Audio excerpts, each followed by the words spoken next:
On va maintenant commencer la dernière unité où on va parler des gaz et de la chimie atmosphérique. On va commencer avec le premier chapitre où on parle des propriétés générales des gaz. Et donc, quelles sont les substances qui existent à l'état gazeux à température ambiante et à pression atmosphérique normale? Donc ici, quand on parle des substances qui existent sous forme de gaz, on va s'intéresser à ces substances-là dans ce qu'on appelle les conditions atmosphériques ordinaires. Et les conditions atmosphériques ordinaires, c'est 25 degrés Celsius la température et la pression est exactement égale à 1 atmosphère. Mais 1 atmosphère, c'est aussi connu comme étant 101,325 kPa. À cette température et à cette pression, il y a seulement 11 éléments qui vont exister à l'état gazeux dans l'atmosphère.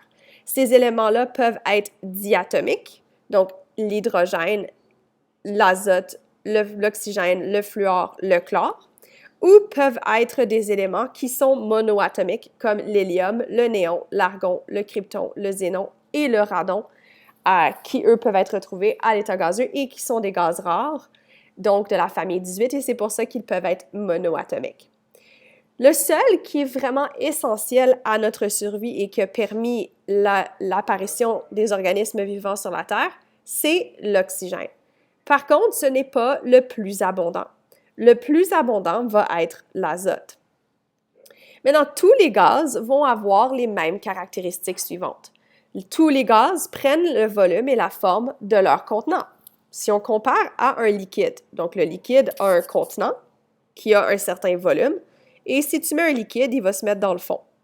Donc, il n'est pas un gaz et n'a pas la même propriété que les gaz parce qu'il n'occupe pas tout le volume et la forme du contenant.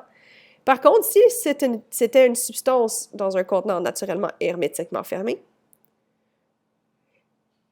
il se disperserait à travers tout le contenant s'il était un gaz. Donc, tous les gaz vont occuper le volume et l'espace du contenant. Tous les gaz sont compressibles. Donc, les gaz peuvent se comprimer et occuper un volume plus petit si on les force. Par contre, les liquides et les solides sont très difficiles à comprimer.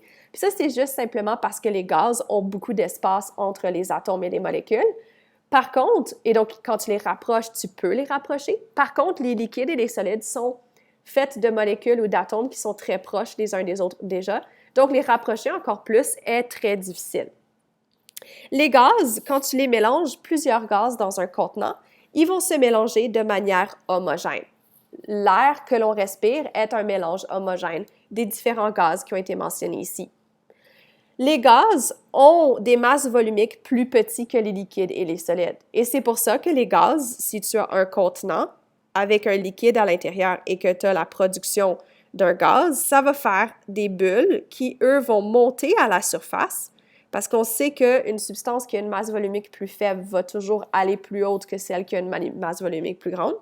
Et c'est ça qui va faire en sorte que le gaz va sortir et s'échapper du liquide parce que sa masse volumique est plus faible que le liquide et naturellement que les solides. Donc, voici les différents gaz que l'on peut retrouver dans notre atmosphère en général. Naturellement, je n'avais pas mentionné certains gaz comme le méthane et le butane, mais on peut aussi retrouver le méthane, le butane, le dioxyde de carbone et le monoxyde de carbone. Donc, tous ces éléments-là ou tous ces composés-là et éléments vont être retrouvés dans l'atmosphère sous forme de gaz aussi à température ambiante.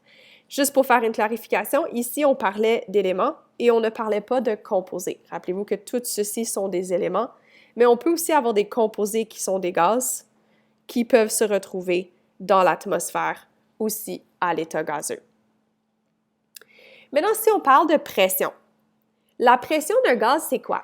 Bien, si on imagine les particules de gaz qui nous entourent, même si on ne les voit pas, ils sont là, ils sont présents. Ils sont des molécules ou des éléments qui flottent autour de nous. Ces molécules et ces éléments-là vont avoir une certaine masse. Et ça veut dire que si tu as un objet, par exemple, donc si tu as un objet, et que tu regardes les gaz qui sont directement au-dessus de cet objet, donc dans la colonne au-dessus de cet objet jusqu'en haute atmosphère, il va avoir une certaine quantité de particules de gaz. Ces particules de gaz, comme j'ai dit, ont une certaine masse et donc vont exercer une certaine pression sur l'objet. La pression peut aussi se faire sur les côtés. Imagine que tu as un contenant qui est fermé dans lequel il y a un gaz. Les particules du gaz vont se déplacer et vont frapper les parois du contenant. C'est-à-dire que c'est la force avec laquelle frappent des particules de gaz dans un contenant ou à l'extérieur d'un objet qui exerce une certaine pression sur cet objet. Maintenant, on peut remarquer la pression quand on parle de l'utilisation d'une paille. Donc, normalement, si tu as un verre dans lequel tu as un liquide et que tu mets une paille dans le verre, la hauteur du liquide dans la paille va être égale à la hauteur du liquide dans le verre. Pourquoi? Bien parce que la pression atmosphérique, la force que les gaz exercent sur la surface, vont être égales sur la surface à l'intérieur de la paille qu'à l'extérieur de la paille. Donc, il y a un équilibre qui se fait entre la pression du liquide et la pression des particules de gaz qui frappent le liquide.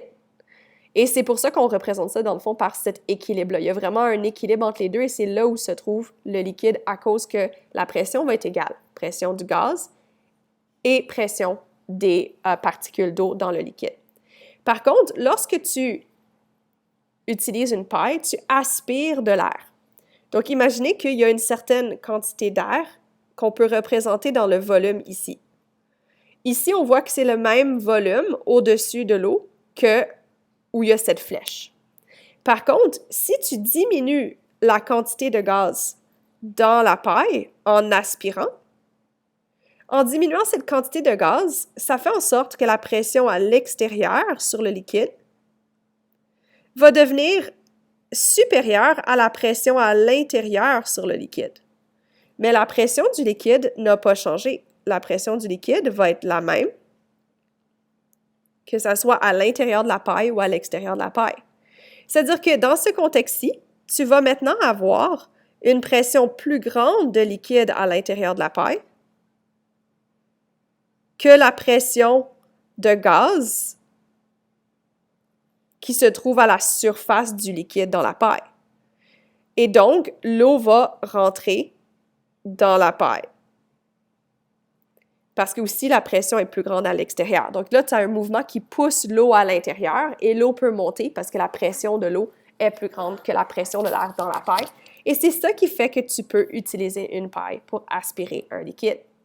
C'est-à-dire que la pression, c'est vraiment l'action de la force qui est exercée par les particules d'un gaz à l'intérieur d'un objet ou sur un objet.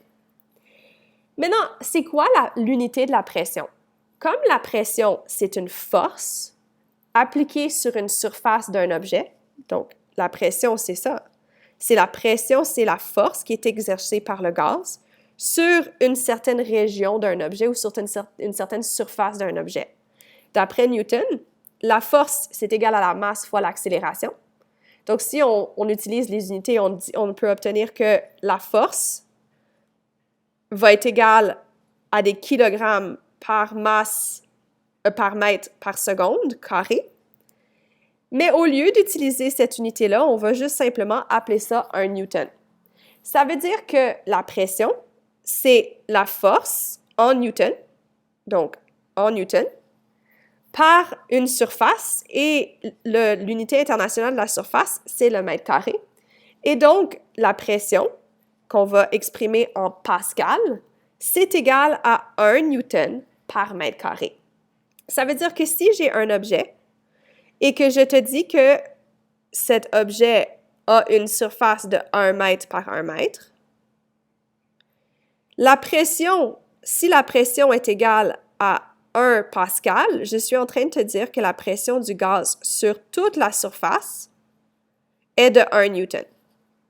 Et c'est ça, une pression atmosphérique. Et c'est pour ça que, ou une pression en général, puis c'est pour ça que je vous parle d'une force à un endroit spécifique qui va être exercée sur un objet, parce que c'est l'interaction entre la force et la surface qui donne la pression. Donc, si on revient à l'atmosphère et qu'on parle aussi d'un autre facteur, de manière générale, dans l'atmosphère, tu as des molécules de gaz. Donc, ces molécules de gaz, rappelez-vous, ils ont une masse à cause de leur masse molaire. Même si leur masse volumique est très faible, donc leur densité est très faible et c'est pour ça qu'ils flottent et s'éloignent les uns des autres, ils ont quand même une masse. Et donc, sont soumis à la force d'attraction de la Terre, à la gravité. Nous aussi, on est soumis à la gravité et c'est pour ça qu'on est sur le sol et qu'on ne flotte pas dans les airs. Si on saute, on va retomber sur le sol. Et ça, c'est parce que notre masse est attirée par la force gravitationnelle de la Terre vers le centre de la Terre. C'est pour ça qu'on est maintenu au sol. Ces particules de gaz ayant une masse sont aussi attirées par la force gravitationnelle de la Terre. Et ça va faire en sorte qu'on va retrouver beaucoup plus de gaz proche du sol que loin du sol. C'est-à-dire que dans les premiers 6,4 km du sol, de l'atmosphère, donc du sol 6,4 km de haut, on va retrouver 50% des gaz de l'atmosphère.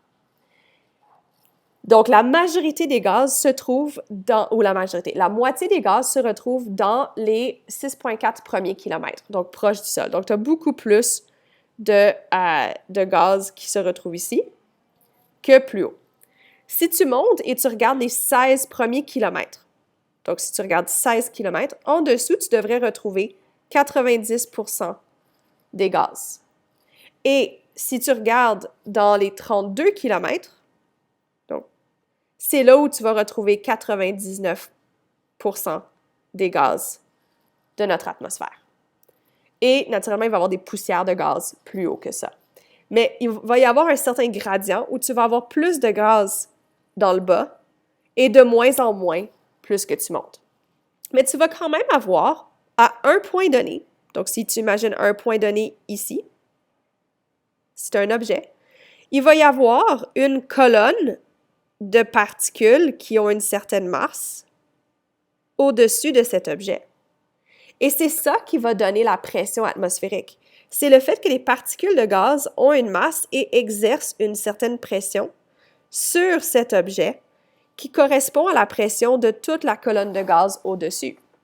C'est pour ça que si tu regardes la pression à la surface du sol près de la mer, ou du niveau de la mer, la pression va être plus grande que sur ce même objet en haut d'une montagne.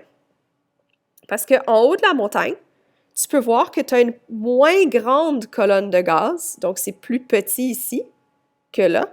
Donc tu as moins de gaz ici qui exercent une force à cause de leur masse sur l'objet. Donc la pression est moins élevée dans une montagne, en haute montagne, qu'au niveau de la mer.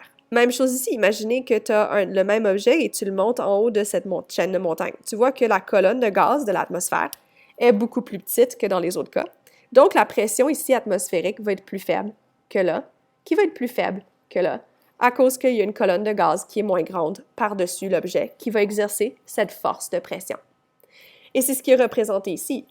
Si tu regardes en haut de l'Himalaya, par exemple, tu as moins de gaz, donc une moins grande pression ou une moins grande force exercée sur la surface d'un objet ici qu'ici, parce que tu as moins de particules de gaz ici que là. Donc ici, tu as plus de gaz qui exerce une force sur la surface de l'objet, donc une plus grande pression atmosphérique.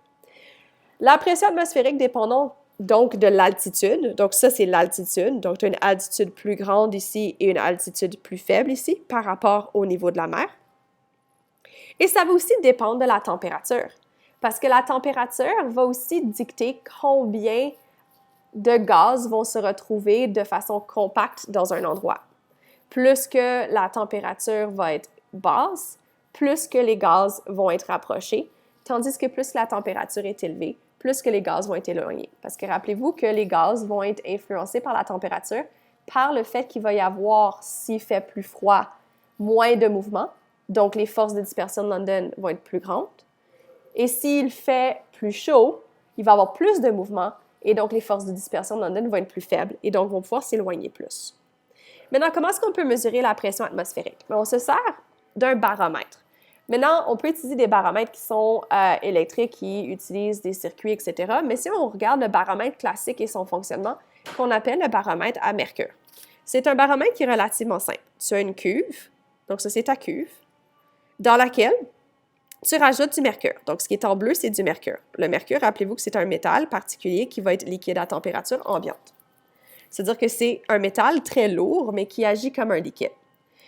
Tu mets ensuite un tube dans le liquide, dans lequel tu as un espace vide. Vide, c'est-à-dire sans gaz. Et naturellement, puisqu'il n'y a pas de gaz ici, ça veut dire qu'il y a peu de pression. Right? C'est-à-dire qu'il n'y a pas vraiment de particules, ou pas de pression, il n'y a pas de particules. Donc, il n'y a pas vraiment de pression qui va vers le bas parce qu'il n'y a pas de particules, peu ou pas de pression. Ça dépend à quel point il était vraiment bien fait, ce baromètre, pour avoir vraiment un espace vide. Mais il y a peu ou pas de pression. Le fait qu'il y a peu ou pas de pression, c'est que ça veut dire que la pression du gaz à la surface du liquide à l'extérieur du baromètre va être automatiquement plus grande que celle à l'intérieur du baromètre. Cette pression-là va donc exercer une force sur le liquide qui est le mercure. Rappelez-vous que le mercure, lui aussi, exerce une force parce qu'il a aussi une masse. Mais la force à l'extérieur du gaz atmosphérique va être assez grande pour faire rentrer le mercure à l'intérieur du tube et faire monter le mercure à l'intérieur du tube.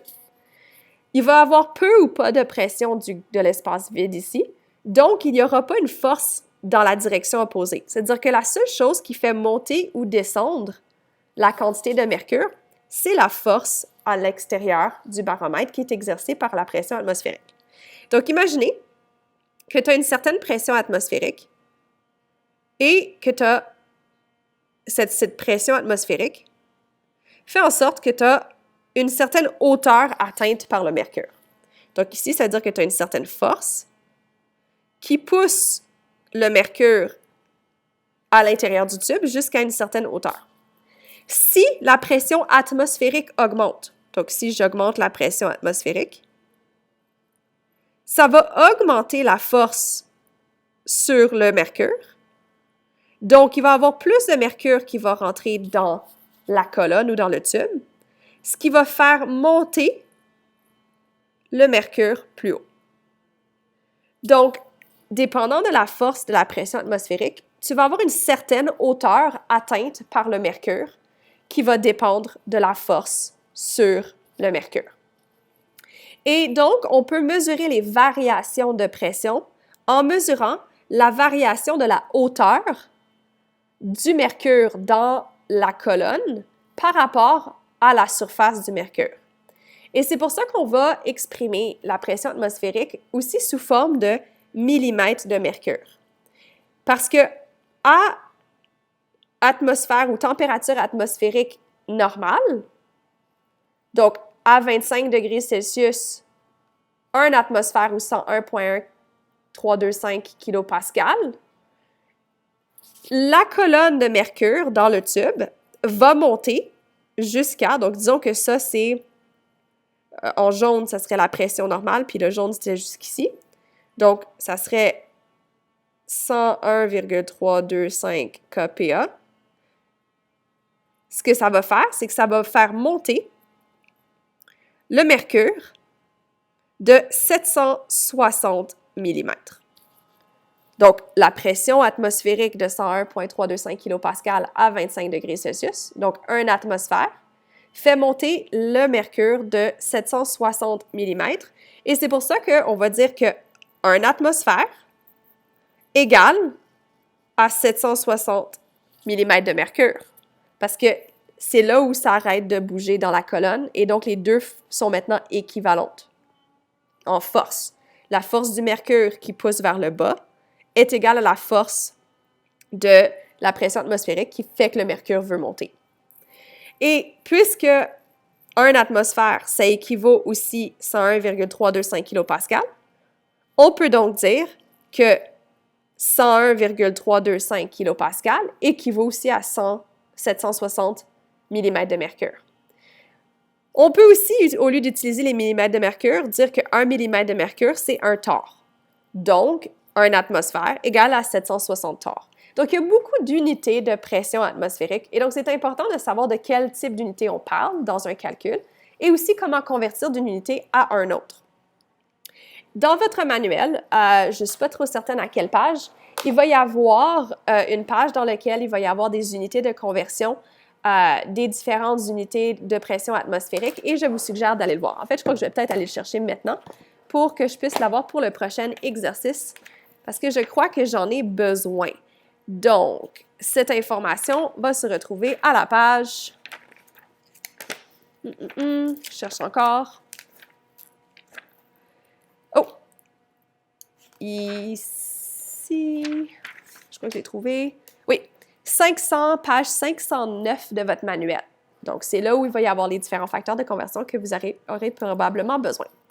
Maintenant, comment est-ce qu'on va convertir d'une unité à une autre? Donc, si je vous demande de convertir 749 mm de mercure en atmosphère et en kilopascal, je sais que 760 mm de Hg correspond à, ici on veut des atmosphères, donc 1 atmosphère, et ça correspond aussi à 101,325 kilopascal. Donc ça, c'est mes facteurs de conversion. Donc on va faire des rapports, parce qu'avec des facteurs de conversion, c'est plus facile de le faire avec des rapports. Ici, j'ai réellement 749 mm de mercure. Donc, il faut que je trouve le multiple qui me permet de passer de 760 à 749. Donc, je fais fois 749 divisé par 760. Donc, ça fait 749 divisé par 760.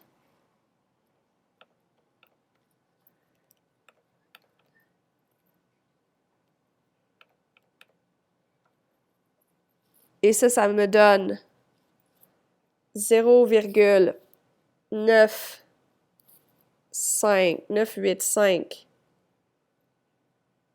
atmosphères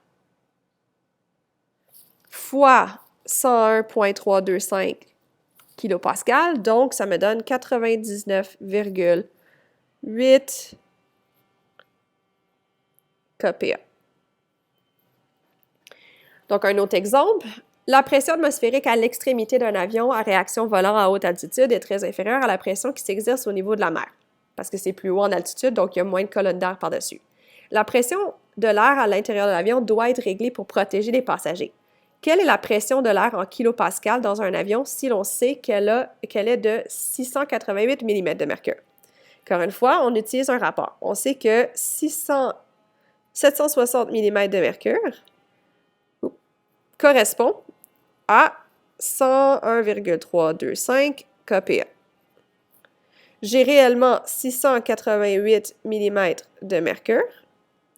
Donc, je dois faire 688 divisé par 760 fois ça. Donc, 688 divisé par 760 fois 101,325. Ça me donne 91,7 kPa. Maintenant, c'est important quand tu fais des conversions de voir si c'est logique. Ici, on peut déterminer que c'est logique parce qu'on a une diminution de la pression en millimètres de mercure, donc on devrait avoir une pression plus basse en kilopascal que celle qui est donnée initialement. Même chose ici. Donc, c'est aussi important d'essayer de voir si on a fait le bon calcul en regardant certaines logiques derrière. Maintenant, comment est-ce qu'on peut mesurer aussi la pression atmosphérique ici, c'est pas atmosphérique, plutôt, je vais enlever atmosphérique, pression d'un gaz qui n'est pas atmosphérique. Donc ici, c'est un gaz qui n'est pas atmosphérique. On peut se servir d'un nanomètre. Un manomètre est l'appareil qui va être utilisé pour mesurer la pression d'un gaz autre que l'atmosphère. Donc, le manomètre, il existe deux types de manomètres. Tu peux avoir un manomètre à tube fermé et un manomètre à tube ouvert. Donc, ici, tu as ton manomètre à tube fermé et ici, ton manomètre à tube ouvert. Tu vois que c'est fermé, ici c'est ouvert. Et ces deux manomètres vont être utilisés dépendant de si la pression du gaz est inférieure à la pression atmosphérique. Donc, si tu utilises celui-là, la pression du gaz doit être plus petite que la pression atmosphérique. Et c'est pour ça qu'on veut le fermer, parce qu'on veut que la pression du gaz corresponde à la hauteur et qu'il n'y ait aucune influence de l'atmosphère. Ou on va se servir d'un manomètre à tube ouvert, ou ici, on va l'utiliser quand la pression du gaz dans le manomètre va être supérieure à la pression atmosphérique. Et donc, c'est là où on va prendre pour acquis que la pression du gaz va être égale à la hauteur, mais aussi ajoutée à la pression atmosphérique qui va exercer une pression en retour par rapport à ce gaz-là. Donc ici, c'est pour ne pas détecter la pression atmosphérique, c'est pour ça que j'ai corrigé ici. C'est pour détecter la pression d'un gaz en particulier, dépendant de s'il est a une plus grande pression ou une plus faible pression que l'atmosphère. On va utiliser un manomètre différent. Maintenant, comment est-ce qu'il va fonctionner, je ne vais pas l'expliquer en détail et donc il n'est pas nécessaire de le savoir pour l'évaluation sommative.